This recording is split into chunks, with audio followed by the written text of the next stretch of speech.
Hello friends, आज की कहानी का नाम है खूनी रात। यह एक सस्पेंस थ्रिलर स्टोरी है, तो स्टार्ट करते हैं।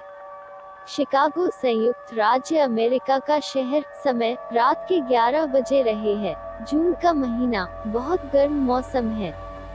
एक गरीब आदमी एंटोनियो, वह अकेला है। उसकी पत्नी गंभीर बीमारी के कारण मर चुकी है। क्लार्क रोड, शिकागो शहर। एंटोनियो यहाँ चौकीदार की नौकरी करता है। समय रात के 11 बजे की है। सभी दुकानें बंद है। एंटोनियो अपना काम कर रहा है। क्लार्क रोड यहाँ अंधेरा है और बिल्कुल सुनसान है। कुत्ते भौंक रहे हैं। उसी समय एक कार आकर रुकती है। वह दूर खड़ा है, सब कुछ देख रहा है। दो व्यक्ति कार से बाहर आते हैं और कुछ बात करते हैं, फिर गाड़ी में बैठकर चले गए। एंटोनियो के कुछ भी समझ नहीं आया।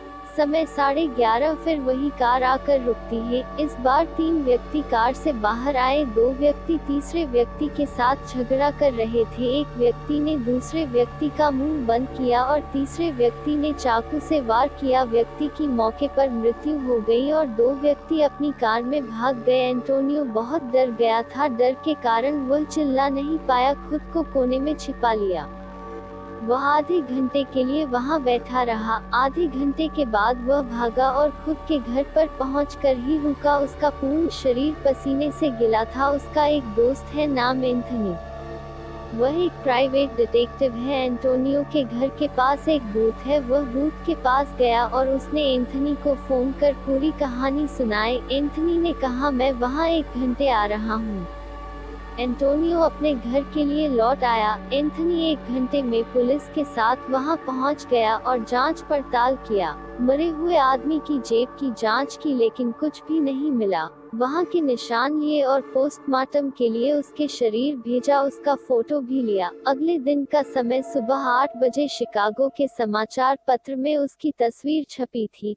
फोटो से उसकी कोई पहचान हो, लेकिन यह नहीं हुआ। एंथनी इस पोस्टमार्टम रिपोर्ट के लिए इंतजार कर रहा था, शायद कोई लाभ होता, लेकिन समय 5 बजे शाम पोस्टमार्टम रिपोर्ट आए, लेकिन कोई सुराग नहीं मिला।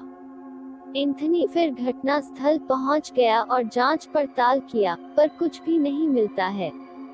वह एंटोनियो से मुलाकात की और कुछ सवाल पूछा। एंथनी को एक सुराग मिला कि कार आधे घंटे में वापस आई थी। इसका मतलब वह पास ही कहीं रह रहा था। उसने आसपास के लोगों से पूछताछ किया। पता चला वह वहां रह रहा था, लेकिन वह अकेला है। उसका नाम इब्राहिम था, लेकिन कोई नहीं जानता कि वह क्या करता था। 2 साल पहले उसकी पत्नी एक ट्रेन दुर्घटना में मौत हुई थी। एंथनी इब्राहिम के घर गया और वहां जांच पड़ताल किया। वहां पर बहुत ड्रग और पैसे मिले। कहीं वह ड्रग का व्यापारी तो नहीं था, या किसी माफिया गिरोह का तो नहीं था। कई सवाल उसके दिमाग में थे। इन सवालों के जवाब खोजने के लिए कमरे में जांच पड़ताल से एक टेलीफोन डायरी पाया। उसे अपने पास रख लेता है। वह टेलीफोन एक्सचेंज के लिए चला जाता है और टेलीफोन निर्देशिका में सभी नंबर की जांच करता है। उसमें दवाओं के माफिया का नंबर मिला। उसका नाम जोजो है।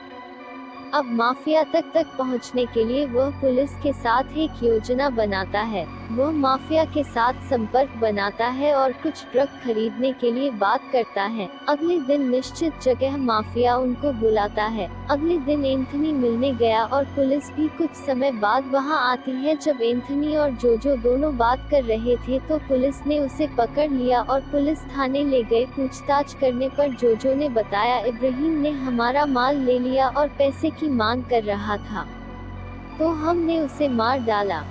सब कुछ जानने के बाद जोजो को जेल में भेज दिया। एंथनी खुश था कि हत्या का एक और मामला हल हो गया था और एक ड्रग गिरोह जेल में था। एंथनी ने एंटोनियो धन्यवाद दिया, क्योंकि उसकी मदद के बिना यह मामला सुलझाना संभव नहीं था।